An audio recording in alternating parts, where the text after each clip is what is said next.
Welcome back. Tonton will just go back to the question on funding.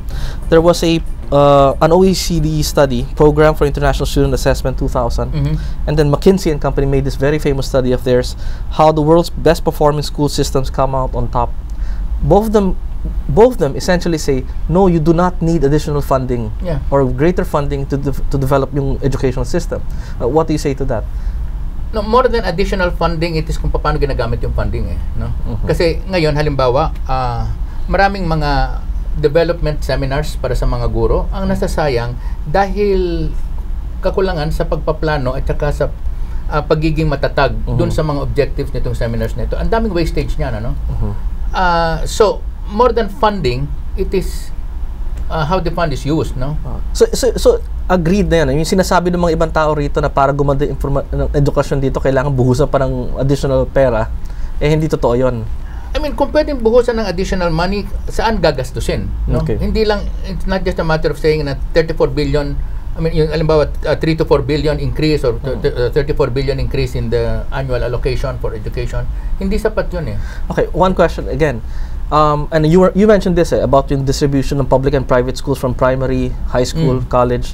And I think it's fair to say na ang best educations that we have are coming from the private schools right now. Right. I mean, ganito ang sitwasyon eh. Yung sa public, meron yung creme de la creme, no? Kasi halimbawa, ang number of sections yan. Palagay lang natin doon sa isang paaralan, hindi ko sasabihin ng probinsya, hindi ko sasabihin Iloilo ito, no? Pero na yung ang daming sections. Yung mga students na let's say sa special schools, merong journalism school na section, ano? Science school, art school, ganyan. Talagang very competitive with the private sector. Pero yung bottom, yung cake. No, but on the average, on the general, the point I'm trying to make is that if ang best education that is coming from the private schools, would it be a good idea to explore the probability that why not just get rid of public schools?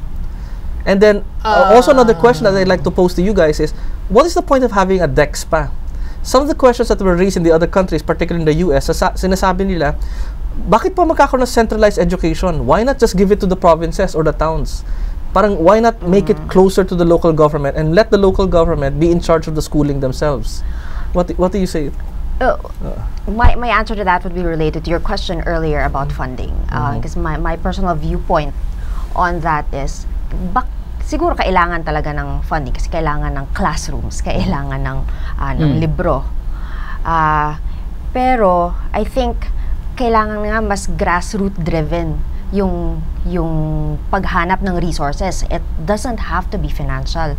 Pwedeng makakahanap naman tayo ng pwedeng magbigay ng libro, pwedeng mag-donate ng classroom. Sana mas community driven, parang yung mga eskwelahan sana mas active. So yun nga, would it be more better, for example, na pagmamalaki ng mayor na yung eskwela niya is kaysa having it with the DEX? Yan ang tulak ng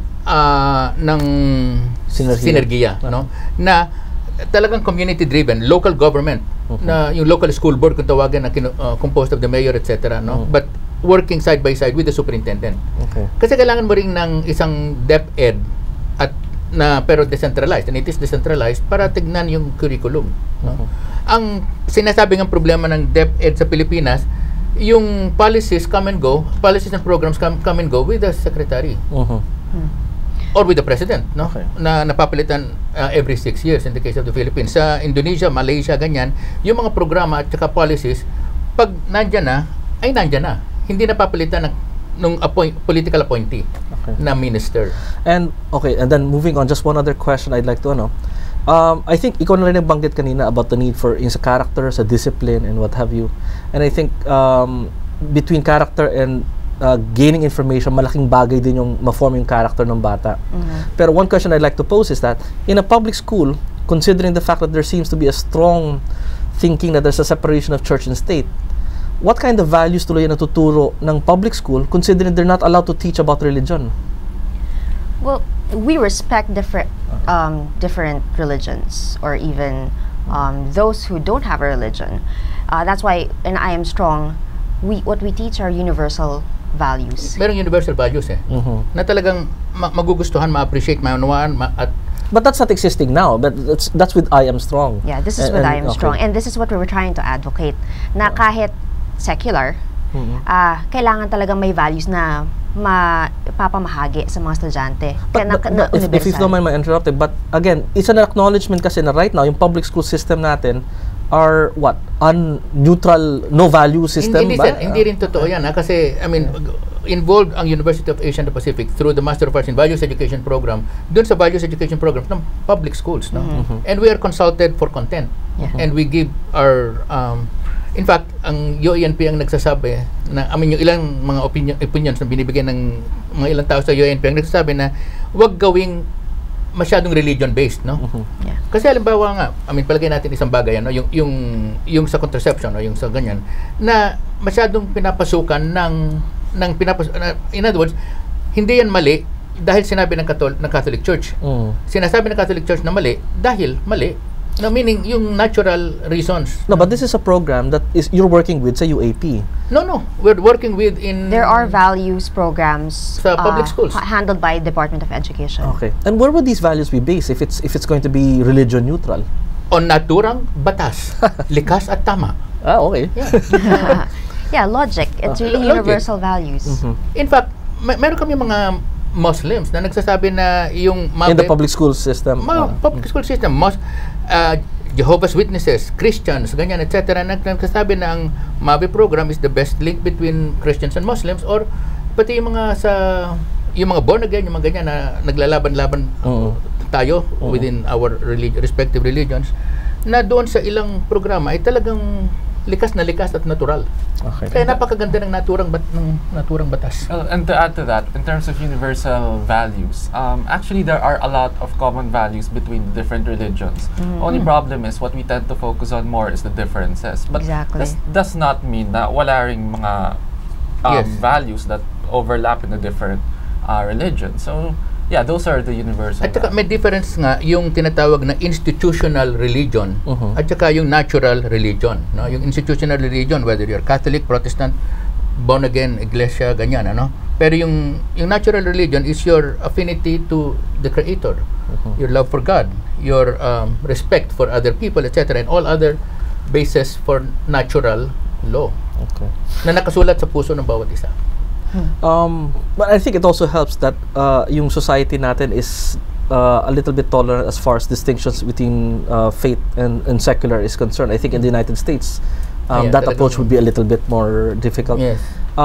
Moving on again, and this time at the college level, is there a need na yung education natin be more specialist-driven, or because of the development and globalization right now, mas okay pa rin ba? Like for example, si David here studied political economy, which tends to be more of a multidisciplinary and medyo wide yung approach as far as education is concerned. What can you say to that? In question, specialist or generalist? Is there a...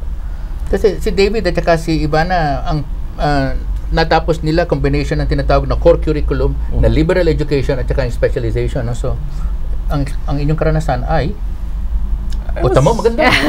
No, pero kasi napansin ko, there was a time na when I was studying law, parang everybody was telling us mag-specialize ka. No. Ngayon napapansin ko, parang yung pagiging specialist is not really a good thing. Parang now it's going back to being more of a generalist or more of a multidisciplinary. In law? In law. Parang nagiging more multidisciplinary yung parang hinahabol nila sa mga lawyers. Hindi, kasi naging extreme naman yung specialist doctor, specialist sa left nostril at sa right nostril, na I mean, sobra na yan. Pero kailangan ng specialization kaya lang yung parang pinagsasama mo. Sir, ano experience mo? Or ikaw, sa work? Well, actually, the reason why people want more generalized rather than specialized is because, even if you do specialize, you only know a certain bit of it. You end up no longer knowing the rest. But in our world today, given that lots of things are happening, like for example, you mentioned technology a while ago, makes everything much easier, faster. You really have to know more than just one small field. So it would really be helpful to have a good grasp of everything. Actually. And perhaps yung specialization should be within the context kasi of the wider field. And then I'd like to ask you a question, I'm sure, which is very close to both of your hearts. The role of parents in education. How important is it? Kasi doon nagsisimula, I mean, okay, in reality, doon sa where I work, no? And in my previous experience, yung karamihan ng problema ng bata sa pag-aaral, sa premarital sex, sa mga iba't ibang concerns, ano, even suicides, can be attributed to broken homes, no? So, yung more than what the parents teach, kasi nung panahon natin, no po, ay hindi naman talaga, I mean, ang mga magulang hindi nagtuturo, pero solid sila. I mean, we see them exerting effort. I think hindi sila natuturo directly, pero at least by practice. Of course. Yes. And Yeah. That's why in UANP, we have a mentoring. yung school sa tapat ng Starbucks. yeah, Starbucks. Marami din dyan may katapunan Starbucks tapat nun. Sorry. Ano pangalan nun? Ateneo Yata. We have a mentoring system. Kasi diba, pag university level, kasi sobrang daming academic subjects na yan ngayon, kaya may mentoring system rin para ma-bring up rin yung mga issues at home. Tapos, meron ring parang complementary program for the parents. We make sure that the university is also able to communicate with the parents para sa homeschool collaboration. It's really very... Kahit college. Kahit college. It's very important. Especially since our college students are 15 years old. Yung mga glorified high schoolers. Our 15, 16. our freshmen are 15, 16, very young. So hindi mo talaga sila pwedeng, you can't just let them be on their own. The parents have to be there. Ang adolescent natin very mild. Adolescent sa Western culture, very intense, no? Pero short. Sa atin, adolescent, very mild, dumatagal hanggang 40 years old. This is really quite interesting. Actually, it's a fun discussion. Unfortunately, we don't have much time. Siguro what I'll do is I'll just ask you for your final comments and perhaps your ideas on what the future of education you think should be. Dr. Tonton first. I think, well, this is this is said seriously, no? That education depends on fidelity of parents to each other and to their task as parents of this particular child, and fidelity of the teacher to his calling. No? Now, if only teachers are faithful and parents are faithful, then education will have a better thrust. I mean, with the help of government and other elements. Well, mine is simple because I am part of the I Am Strong program, which is on character development for the youth. Mine would be that education should not only be about the intellect, but it should especially be about the heart. The will. The will. Kasi paglabas mo naman ng eskwelahan, ang matutuunan naman ng pansin ay kung paano nakikitungo yung mga estudyante, ay yung bata sa iba't ibang klase ng mga tao, hindi lang naman sa trabaho. So interpersonal relationships should be at core. Kahit sa trabaho no? Kahit sa intellect trabaho. and will. Yeah. David?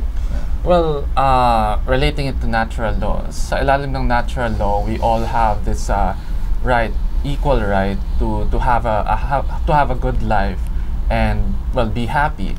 But the thing is, if we are not educated, hindi natin alam paano makakamit ito. So education really plays an important role in helping us all out. So we really have to take it seriously. We have to try our best na mas pagandahin ito. And, well, in terms of funding, if I'm not mistaken, the Constitution does say na 20% ng budget ay dapat sa edukasyon. So, I don't think we really have a problem with funding. It's more of talagang kailangan natin, we have to make sure that these funds are used properly to really help our students. Well, thank you very much. And I really especially like the fact you sinabi ni Dr. Tonton. It really is more is a personal accountability of the parents and of the teachers themselves in ensuring the education of the youth is properly done. In the end, the future of our kids would essentially be in the hands of the parents and educators. But I think, and that's the way it should be. Well, that's it. That's all the time that we have for now. Hope you can join us in our next episode. Again, this is Naturang Batas, Likas at Tama. Well, see you again. Thank you.